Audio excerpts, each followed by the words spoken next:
we are standing by for the Health Secretary, Wes Streeting. Never have we felt such a sense of excitement and I'm salivating at the thought of finding out whether Wes Streeting is a faithful or a traitor. Well, he's been telling anyone who'll listen this morning. He's been doing the networks. He's coming to us any second now. Just clipping the mic on, I think. He's been saying that he's a faithful. He's saying that these briefings, which came from Number 10, this is not the gossip machine of Westminster here. Well, absolutely. This is not the Westminster gossip machine, which rolls on 24/7. This is a briefing from Number 10. These are the Prime Minister's closest advisers and aides who've taken a few selected journalists to one side. We think probably the Guardian's political correspondent, and said, Wes Streeting's at it. He's coming after our boss's job, and we're going to nobble him. So The Guardian ran it on the front page this morning. Other papers rushed to get it into their late editions, and it's been the political story of the morning. Is it true or is it not true? He says it's not true. He says he wouldn't dream of it. In fact, he's been out on the airwaves this morning and tweeted, really looking forward to setting out our plans to modernise the NHS and reinvest billions saved from cutting bureaucracy into the front line so that we can cut waiting lists. So we're just popping the mic on. We have put the earpiece in. He's ready to go. Wes Streeting, Health Secretary, very good morning to you. Good morning. And I know you're going to want to talk to me about the NHS. Do you know what? Let's do Funnily that. enough, why don't we start with that? And the reason we're going to start with that... I've always liked you, Susanna. You're my hero. Thank you. I knew you were enjoying this morning. I just knew it. If they come for Wes Streeting, they better not miss, right? Because, honestly, you're having more fun with this than anyone inside Downing Street, I bet, this morning. Let's talk about the NHS, because there is a massive issue for our viewers today, and that is... too many of them cannot get a dentist's appointment. You've seen all the case studies we had. Poor Linda, and she's no longer got any of her own teeth. She's just pulled out the last 3 because after 7 years, she's only finally got a dentist appointment. What's gone wrong? And please don't blame the former government. You've been in position for over a year. Yeah. I mean, I would actually say this goes back even to when the last Labour government was in, and some of the issues around the contracts, although they've not been resolved under the Conservatives that followed, they go back that far. So that's how far back this goes. And Linda's example, which I just think is awful, actually. It's bad enough when you've got kids who are being let down on NHS dentistry. It's something else when someone who's paid into the system all their lives, worked hard, needs access to a dentist and is left resorting to pulling their own teeth out. And these are Dickensian conditions. Since we've come in, we've hit the ground running, so we promised 700,000 more urgent and emergency dentist appointments. You did. We're rolling those out now, but let me just say... How many have you delivered? Because we've got so many people getting in touch, a few with good experiences of calling 111 and getting an emergency appointment, but too many who still can't. So how many of that 700,000 I think we're roughly halfway there, but we've got more to do. And I'll be honest, because I'm always happy to talk about the things we're getting right, but I'll be honest, on this one, I don't think we are going fast enough. And I also know that even once we've rolled out those urgent and emergency appointments, that's necessary, but in itself is not sufficient. So we're looking at reforming that dentistry contract, which goes right back to the last Labour government, so that's how out of date it is. It is going to take time to rebuild NHS dentistry, but you know, Linda's case and many others that I hear about are why we need to go a lot faster on dentistry. So the criticism that we need to go faster, I absolutely take on the chin. Eddie Crouch from the British Dental Association, he's going to be leaving the job soon, so he'll be able to get off your back. But in the meantime, he says he needs £1.5 billion in NHS dentistry because those emergency appointments are too often coming at the expense of someone else who wanted a dentist appointment booked. Yeah, he's a good man, and I don't think his challenge is unfair, actually. The challenge I've got is that, as people can see, the state of the public finances, even with the extra investment that's going into the NHS, it doesn't enable us to buy our way out of all of the problems straight away. No.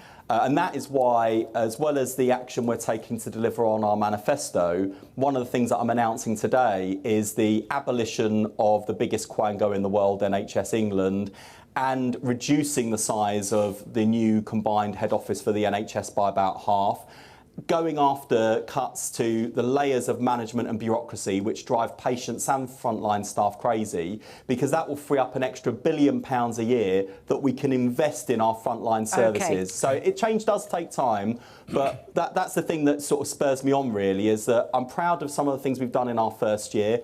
The NHS is on the road to recovery, but I'd be the first to say there's a hell of a lot more to do, especially on this. OK, well, that's fairly straight talking. Let's hope that trend continues with the next question. Let's talk about you, and let's get some straight talking on this one. This morning, you've been telling virtually anyone who'll listen that you are a faithful. You have no truck with a coup against the Prime Minister. So why is it number 10, and not just the Westminster gossip and rumour machine, but number 10 and the Prime Minister's closest aides briefing against you last night? They've said that you are on manoeuvres to oust the Prime Minister. Why would they say that if there's not a scintilla of truth in it? Yeah, I think they have been watching so much Celebrity Traitors, and what's happened to me overnight is the most unjustified attack on a faithful since Joe Marler was banished in the final. But look, it's water off a duck's back.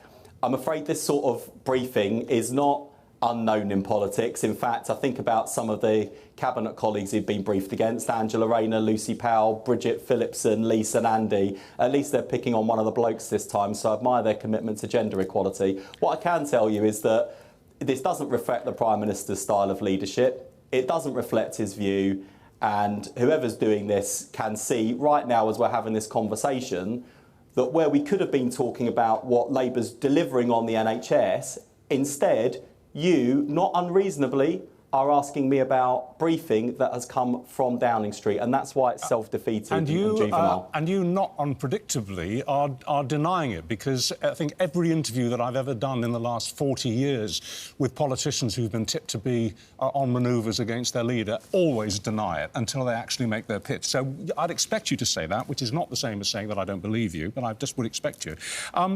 But I wonder if this is number 10 playing a rather cunning game here, because you are going to deny it, because you would deny it.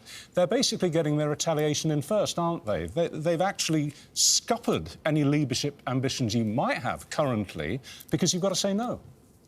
Well, firstly, I don't think I've ever given the Prime Minister any reason to doubt my commitment to supporting him and supporting the government to turn this country around and deliver the change that people are crying out for. And every single day that I've been privileged to be in this job, I've put my shoulder to the wheel. I've worked hard to make sure we don't just keep our promises on the NHS, but wherever possible, we're going even further. So those 2 million more appointments we promised in our first year, we actually delivered 5 million. And I've got other examples of those things. So that's my focus. That's what keeps me going and motivates me. And I think this sort of stuff is also not just irresponsible and unwarranted and categorically untrue.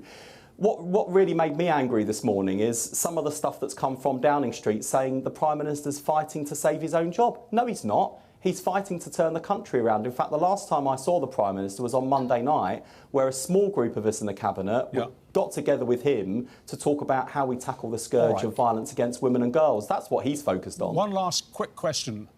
If the coming budget goes down like a bag of cold sick, and if Labour performs dreadfully in the May local elections, would you run for leader? Well, I'm doing everything I can to make sure that neither of those things happen. This is going to be a challenging budget, by the way. And one of the things we know about the Chancellor is that she will make unpopular decisions if she thinks they are right for the country. And she's got a really hard, I think the hardest job in government, actually. We can see the state of the public finances. We know we're not out of the woods on the economy. And sometimes when you're in that job in particular, you have to take the brickbats. You have to know the public might be angry with you for a while, so that, you know, a few years down the line, you can say, I know you didn't like it at the time, but this is why I did it. These are the results we can see, and I did it because I genuinely thought I was doing the right thing. And that's Rachel's style of leadership as Chancellor, and I think that's what you'll see from her at the budget. And as for next May's election, we've got a brilliant leader of the Scottish Labour Party in Anas Sarwar.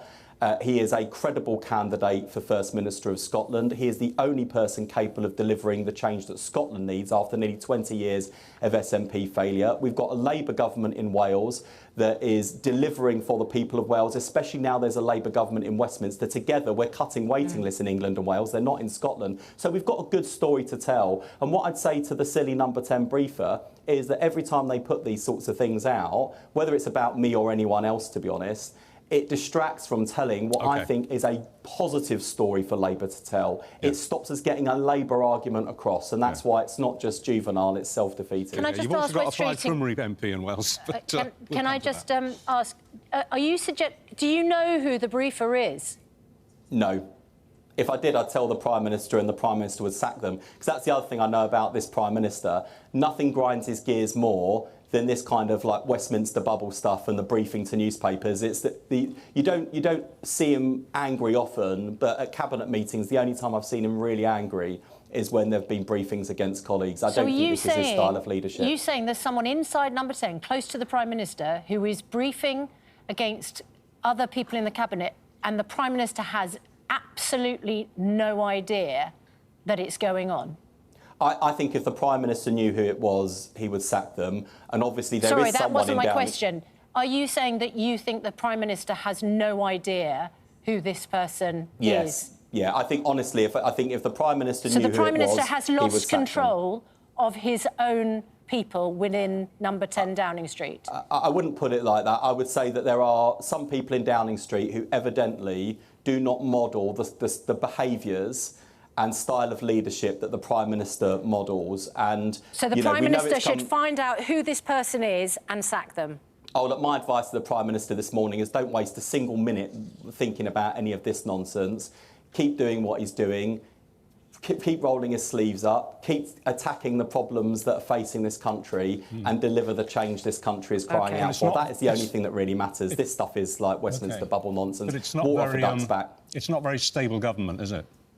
It's just juvenile. I mean, do you know what? I wouldn't even say that, Richard, because I think that does a real disservice, not just to me, but every other member of the Cabinet who's going in, working their socks off, gripping really big challenges in our country and doing things that are going to make a real difference. If the Education Secretary was sat here this morning, she'd be talking about how she's lifting 100,000 kids out of poverty by expanding free school meals, the investment in teachers. And I could give you so many examples for every other member of the Cabinet. And thank you. That's what we're in politics for. It's not self-service, it's public service. And whoever in Number 10 has briefed this should remember that.